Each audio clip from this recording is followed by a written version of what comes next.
Bonsoir tout le monde.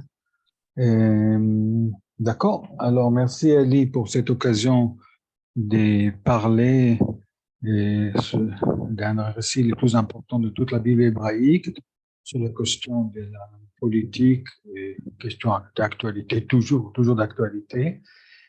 Et voilà, alors je vais présenter un récit extraordinaire de la Bible hébraïque qui évoque beaucoup de questions sur la philosophie politique de la Bible qui touche notre époque. C'est un récit qui se trouve dans un livre de rois, chapitre 21, dans la version hébraïque. Dans la version grecque septante, c'est un autre lieu. C'est un récit, comme tous les récits bibliques, pas très long, quelques versets.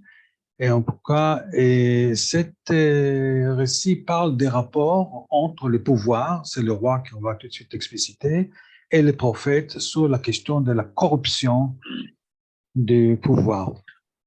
C'est un récit très connu en Israël pour plusieurs causes, comme certains versets ici, certaines phrases, qui est devenu emblématique, qui est devenu vraiment un proverbe en hébreu. Voilà. Alors, et cet récit prend des aspects assez exceptionnels par tous les autres sujets bibliques, et les conflits entre les prophètes et le roi, deux types de pouvoirs dont on va parler. Et le roi va confisquer un terrain en tuant son propriétaire qui s'appelle Navot, que je vais tout de suite expliquer le nom. Le roi s'appelle Achav, tout de suite je vais détailler aussi là-dessus. Et le prophète que vous connaissez certainement, tout le monde ici, le prophète s'appelle Eliyahu. Voilà. Et simplement, avant d'entrer dans les sujets, je veux dire, il y a des questions très pertinentes que ce texte évoque. C'est la question de la limite de pouvoir politique, c'est-à-dire ici, je veux dire, roi égale pouvoir politique pour moi, voilà. C'est le roi, c'est comme un métonymie d'autre chose, d'autre type de pouvoir, voilà. Le roi Ahab, et Achab en français. Alors après, il y a là la question de la responsabilité éthique du pouvoir, explicite dans les textes, comme ailleurs dans la Bible. Et ici, c'est explicite sur la question du pouvoir, de responsabilité du pouvoir. Et voilà, il y a cette idée de la limite du pouvoir et des sens de critiquer la notion importante de la Bible. Sinon, la Bible hébraïque s'écroule tout court s'il n'a pas la capacité de critiquer le pouvoir. Ici, c'est une des meilleures occasions de le voir par les prophètes. Voilà, la critique et aussi également les sanctions contre le pouvoir. C'est des questions. Et aussi, bien entendu, la question de la justice et l'égalité des citoyens et des rois devant la loi. Voilà. Et voilà. Et ça, il y a plusieurs autres questions que cette récit soulève. Maintenant, je vais euh, introduire les récits. D'accord? Je pourrais les montrer bon, sur l'écran. Mais bon. Et, ici, il s'agit, dans ce récit, vraiment dans le contexte historique, on parle ici c'est fait référence à l'époque du 9e siècle, oui, avant l'ère chrétienne, oui, où il s'agit du royaume du nord d'Israël, Mamlechet Israël, où le roi, c'est un roi qui existait véritablement comme c'est la roi qui s'appelle Achav. Achav, et voilà, qui est un roi, qui est un des rares rois dans toute la Bible hébraïque qui est connu d'autres textes dehors de la Bible. C'est un roi qui était vraiment très fort militairement. Il était un chef, on a trouvé ça d'un certain stèle, il était un chef d'une coalition des pays et de la région. Il est lié avec ce qu'on appelle la dynastie de Omri. Et alors maintenant, on ne sait pas jamais à quelle époque un récit écrit dans la Bible. Vous savez, ça fait référence au 9e siècle. Et est-ce que c'est écrit dans l'époque royale ou c'est pas notre sujet parce que j'ai fait en parenthèse. Est-ce que c'était écrit quelques siècles plus tard, à l'époque de l'exil? Il y a une théorie comme ça, c'était dans une théorie pour nous, ça ne change pas, à quelle époque le texte a été écrit. Hum, voilà. Alors, les royaumes du Nord, qui existaient véritablement, qui étaient, comme vous savez, confrontés au royaume du Sud, parfois, la Judée, la capitale s'appelle la Samarie. Voilà. Et là, le roi avait un palais là-bas, dans cette capitale, les sujets de notre récit liés avec un certain terrain, tout expliqué, une vigne qui appartenait à un citoyen dans la vallée qui s'appelle la vallée d'Israël. Voilà. Et, dans la vallée d'Israël, elle s'appelle Israël, pardon, pas Israël, Israël, dans la vallée d'Israël, il y avait un citoyen qui s'appelle Navoth. Je vais expliquer son nom, c'est très important. Qu'est-ce que ça veut dire Navoth? Et cet citoyen avait un terrain que le roi a voulu acquérir pour associer à son jardin, à son potager. C'est ça le début du récit, comme ça il commence. Voilà. Et le roi, il faut dire, avait aussi un palais, probablement peut-être palais d'hiver dans cette vallée. Et à côté de sa maison, palais d'hiver, il y avait cette vigne que le roi a voulu utiliser. Voilà. Et tout de suite, je vais détailler ça. Alors, et de l'autre côté du roi, il y a l'institut peut-être le plus important de toute la Bible hébraïque, c'est la prophétie. Cette fois-ci, un prophète un peu spécial et bizarre dans la Bible, pour plusieurs causes. Il s'appelle Eliyahu, Eli. Voilà, un prophète qui est assez critique sur l'idolâtrie, un des prophètes les plus durs de la Bible hébraïque. Normalement, son travail, c'est critiquer l'idolâtrie, comme ça, c'est la majorité de son récit.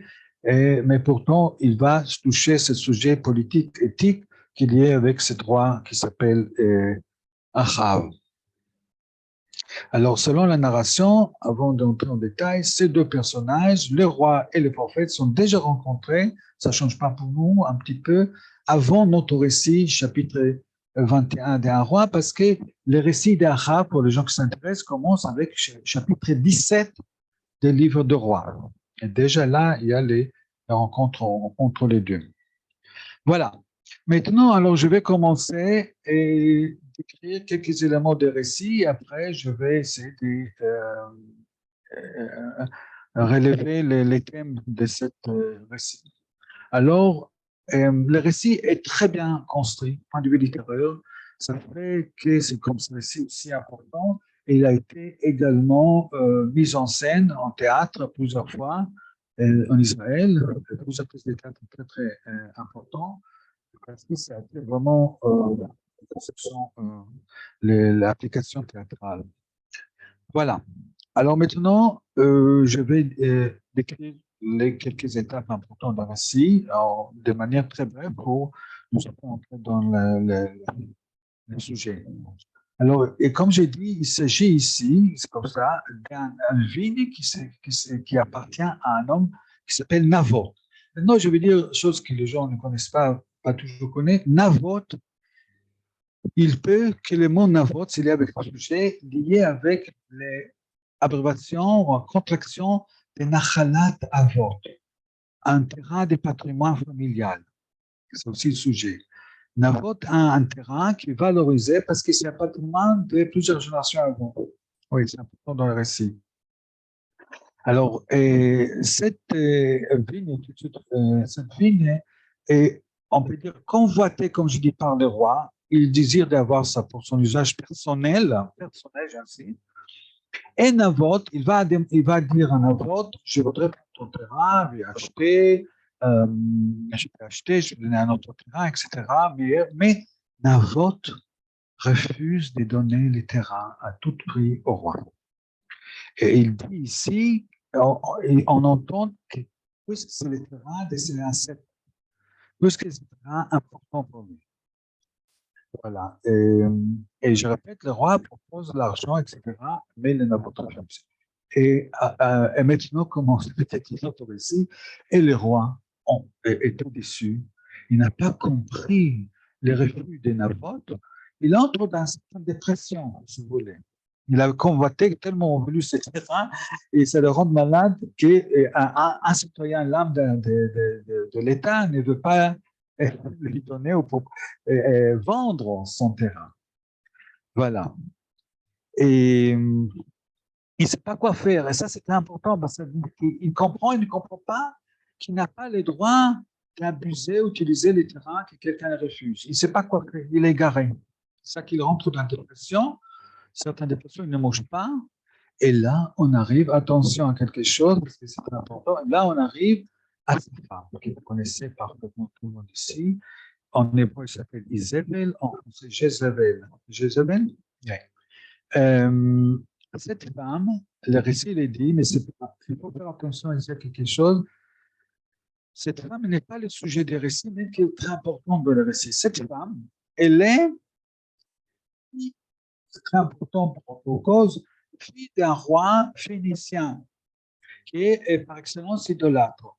Selon le texte biblique, c'est elle qui a introduit l'idolâtrie du royaume du Nord.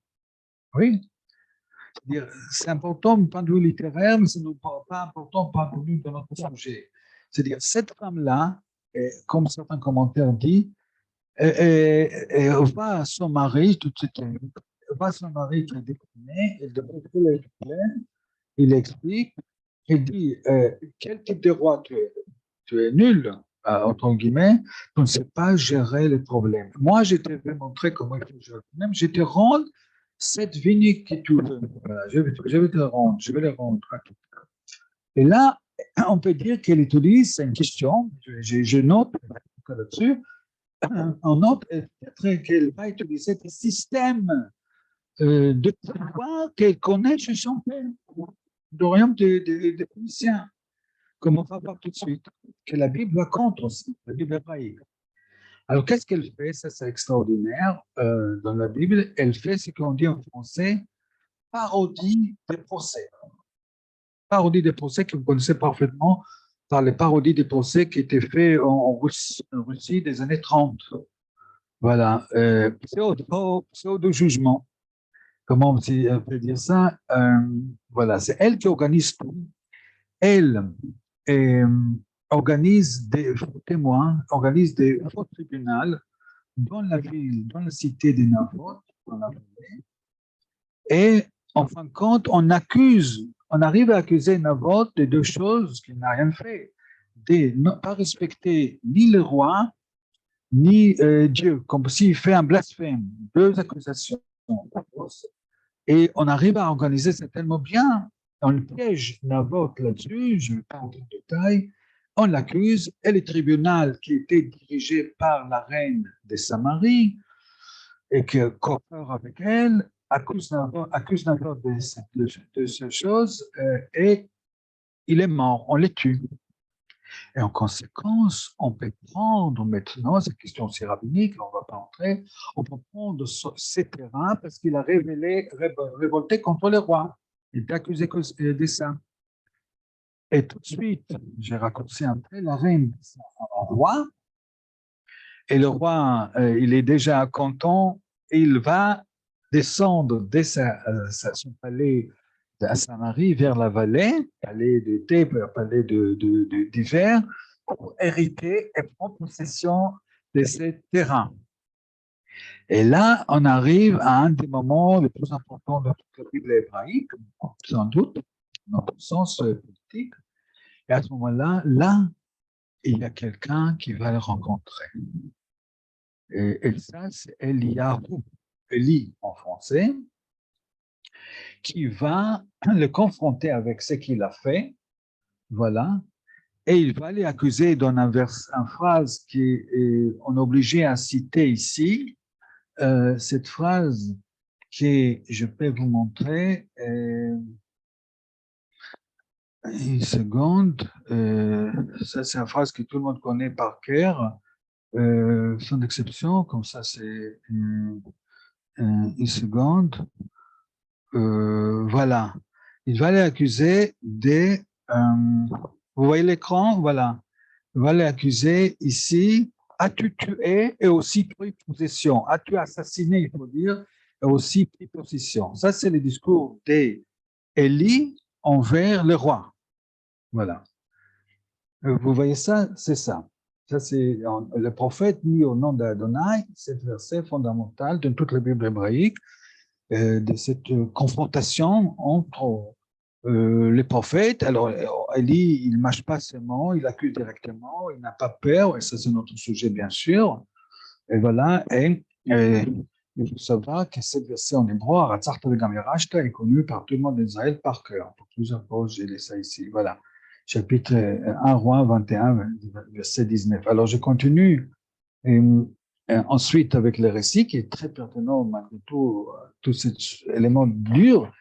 Et ce qui arrive après, peut-être c'est en marge d'un sujet, mais je veux dire quand même, il y a la punition, il y a la sélection, et après, les rois, Achav, qui est un roi appelé spécial, aussi pour ce double attachement à l'idolâtrie à Adonai, comme le récit dit explicitement, reconnaît sa faute. Il fait un mea culpa à un certain sens, il fait certains aveux, pas publics, peut-être pas verbal, mais quand même, il reconnaît cette faute grave, mais il accepte les critiques des prophètes. Il accepte, il n'entre pas dans confrontation avec les prophètes, il ne tue pas les prophètes. Il y a quelque chose assez remarquable dans toute la Bible hébraïque, parce qu'il accepte, il reconnaît, et en fin de compte, il va recevoir une petite réduction de sa condamnation. Voilà. Alors ça, c'est le récit jusqu'ici. Et ce que je voulais dire ici, je vais passer peut-être plus vite, c'est-à-dire, ce qu'on voit ici, que la corruption, il y a ici, c'est une corruption profonde du système juridique, et surtout le système des pouvoirs qui corrompt le système juridique. Voilà. Alors, et il faut savoir, comme je disais tout à l'heure, la reine n'est pas mise en cause ici, c'est le roi qui est responsable, malgré le fait que la reine a organisé tout. Ça renvoie à la question fondamentale de la responsabilité ministérielle. Un autre système, un autre terme, c'est le roi qui est responsable. Même on peut imaginer qu'il n'a pas agi. Je laisse cette question fondamentale qui reste, voilà. Mais le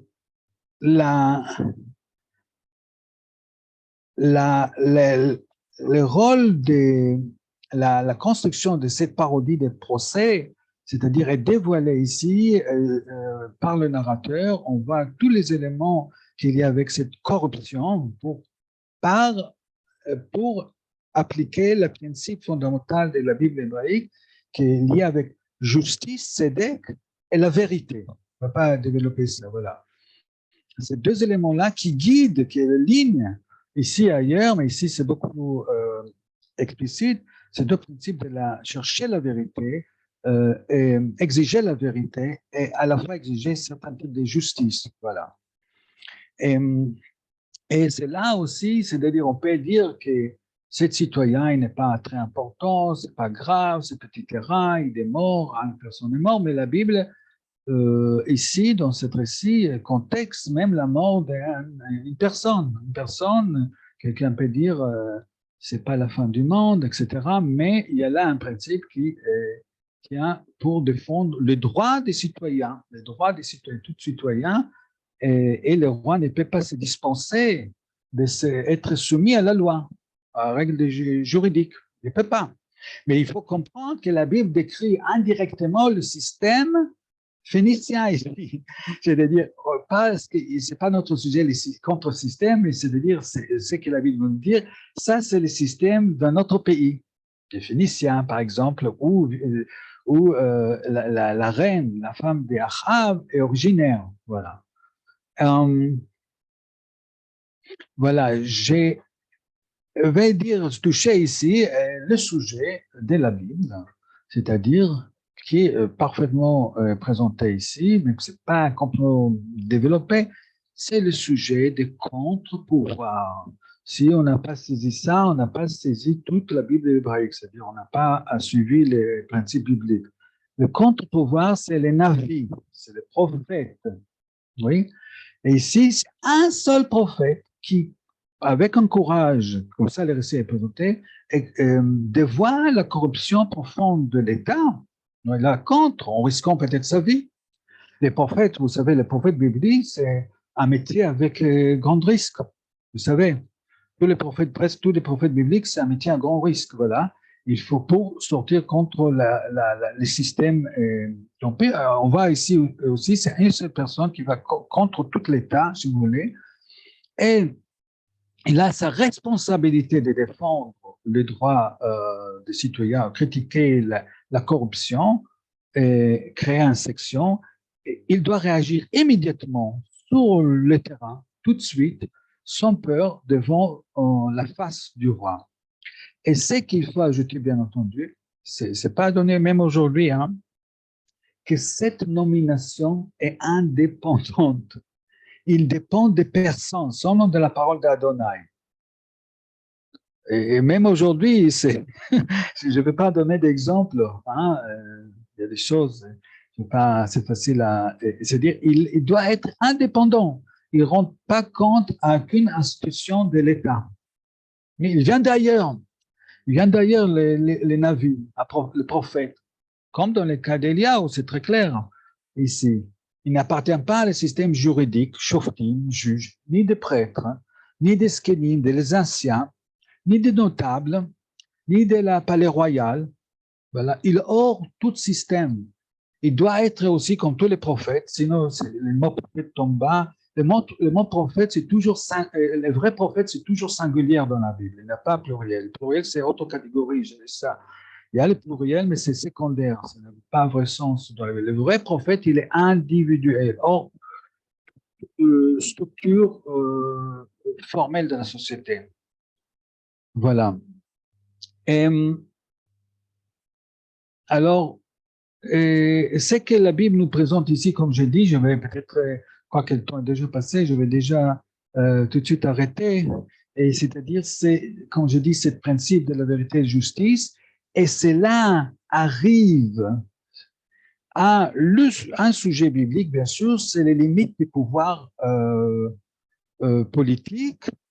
Ici, qui c'est décrit également dans le fameux texte des livres de Deutéronome, chapitre 17, fondamental.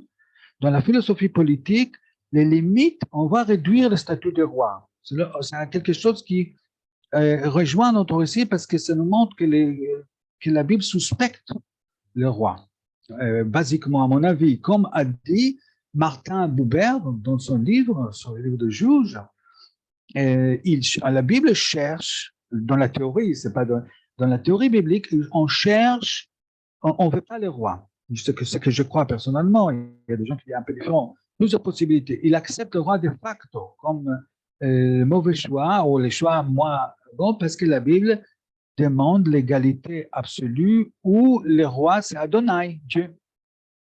Et le roi c'est une concession qu'on fait malgré nous. Voilà. Parce que je crois que la Bible reconnaît que tout roi va vers certaines oppressions du peuple ou corruption. C'est structurel dans les dangers de tout système royal. Et voilà. Et voilà, parce que la Bible, sinon on comprend pas non plus la Bible si on ne connaît pas qu'il y a malgré tout un valeur démocratique d'égalité entre tous les citoyens de la Bible, comme le chapitre 1 de la Genèse le dit explicitement. Voilà, j'étais un peu général. Je vais terminer par petit élément, parce qu'on peut parler beaucoup des conséquences de ces précis, beaucoup de comment ils se entrent, les principes de notre vie actuelle. Mais j'ai découvert, pour finir, l'hasard d'hasard fait que j'ai découvert qu'aujourd'hui, il y a quelques années, il y avait une organisation qui s'appelle exactement comme notre récit, qui s'appelle la Vigne des Navot. La Vigne des Navot, c'est un site qui applique l'essence biblique de notre texte contre toute convoitise, oppression ou corruption de l'État envers les citoyens par le sujet des terrains et les territoires, ce que ça veut dire également ce qui est décrit dans le livre de Yecheskel. Il y a aussi également un critique sur ce sujet. Alors, je résume, voilà, c'est que c'est difficile à dire, mais c'est-à-dire ce que la Bible nous enseigne par cette récit, c'est-à-dire c'est vraiment la nécessité de contre-pouvoir éveillé qui va veiller sur tout pouvoir pour le limiter, parce que tout pouvoir est sensible pour cette notion de corruption. Bon. Peut-être je vais arrêter ici, Hervé. Oui, oui. Alors, là, moi, je vais arrêter l'enregistrement parce que